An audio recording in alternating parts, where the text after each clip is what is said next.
I just want to raise the package of measures the government is introducing this week, that they introduced on Sunday, and hope to have it all later on. Actually, I want to rephrase half measures, because they're actually not going to address the situation, just like the measures a few weeks ago didn't address the situation, as was predicted by my colleague Pierce Doherty in the Dáil. I mean, any reduction on diesel or petrol is just going to be wiped out by the continual rises in fuel. I mean, a man rang me yesterday to say that diesel had gone up in his local area by 10 cents a litre yesterday. So, to counter, and he was asking me when were these measures coming in. I mean, nothing on green diesel either at the pump.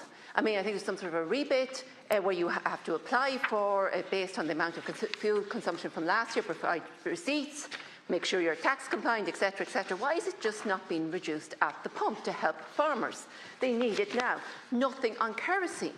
Now, again, older people and disabled people in particular are really being hampered by the increasing costs in kerosene. I mean, a woman rang me yesterday. She's a family carer for her husband who's disabled. She herself has many health issues, and her fuel is about to run out, her oil. And she said she can't afford the current prices for home heating, and she was hoping to God there would be some reduction in the measures that were going to be introduced. And she said she can't even put it on. She's afraid to put it on in case the last little bit runs out. And we don't have the weather yet to put off the heating, especially for older or disabled people, because it's still cold and very, very damp.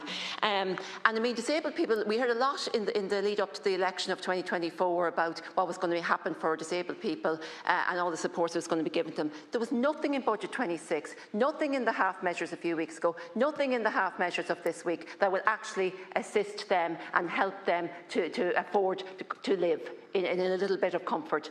As I said here earlier, they are choosing between eating and heating. So we have to remember that the people who are suffering on the ground are the people who elected the TDs in the Dáil, who elected the government ministers. And they are just being ignored at the moment. They're not being listened to. And, if farmers don't get the help they need, the food will not be produced. If the hauliers don't get the help they need, the food will not get to the supermarket from the ports.